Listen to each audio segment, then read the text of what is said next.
I'm Tyler Gluey, And I'm Ryan Holman. and this is our energy science presentation on the transportation sector, energy usage, and the future of the transportation sector. According to the U.S. Energy Information Agency, in the year 2011, the United States used 97.3 quadrillion BTUs of energy. 28% of this energy was for transportation. 31% went to industrial uses, 19% went to commercial, and 22% went to residential uses. We decided in this presentation to focus on the transportation sector and how to reduce energy and conserve energy for the future in this certain sector. The transportation sector uses 27 quadrillion BTUs of energy in the year 2011. 735 trillion BTUs of this energy was from natural gas. 25,110 trillion BTUs of this petroleum, and only 1,154 trillion BTUs was of renewable energy. In this graph, you see the trend of each fuel type in the transportation sector for every year since 1950. Petroleum has steadily increased and is currently on the decline, while renewable energy and natural gas aren't very big factors but are slowly increasing. When Obama was elected in 2008, one of his first campaign promises that he enacted was new government standards for higher fuel efficiency and fuel economy in cars and light-duty trucks.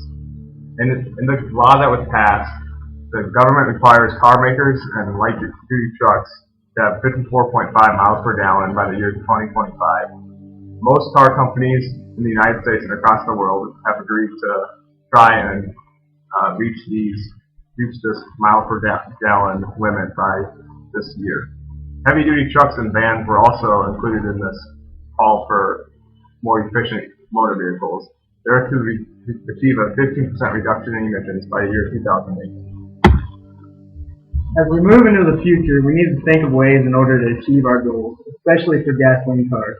We continue to look for alternative fuel sources, but gasoline engines probably aren't going away anytime soon. Some ways we can improve on the fuel economy of these vehicles are reducing the vehicle's weight. This will lower how much energy is needed to move the vehicle. Another way is to reduce the tire rolling resistance and improve aerodynamics with the use of wind tunnels. We can also create more efficient accessories so that energy is not needlessly wasted. Finally, we can better hybrid technology in order to cut back upon the use of the gas engine. Speaking of our alternative fuel vehicles, let's take a look at the pros and cons of electric vehicles. Some pros include the fact that they have lower emissions. This is part of the green movement in which we are trying to reduce the amount of harmful air pollutants released into the atmosphere. Electric vehicles also make us more energy independent. Oil only accounts for 3% of our electricity generation. If we could start using electric vehicles, our use of oil would go down significantly. Another plus is that we can charge the vehicles in our own home, making our hectic lives a little simpler. The last plus about electric vehicles is that the cost of maintenance are much lower. Some cons about the electric vehicles exist also. The first being that the cost of the vehicles are quite a bit more than a normal gas-powered vehicle. However, as they become more popular, we feel like the prices are lower. Another downfall is that the charging of the vehicle can take quite a while. Most of the time you'll be charging the car overnight, so planning ahead is a must. The last con of electric cars is that we have identified is that there is not a lot of charging infrastructure in the United States. This means going on long trips would be tough as there wouldn't be many places to charge the batteries in vehicles. Along with electric are other alternative fuel sources such as natural gas and ethanol. When we look at natural gas, some positives are the fact that it's very cost efficient. Also has low emissions, so those tough emission standards stated previously will be easily met. Some cons exist also, one being that it has minimal fuel infrastructure, just like electric.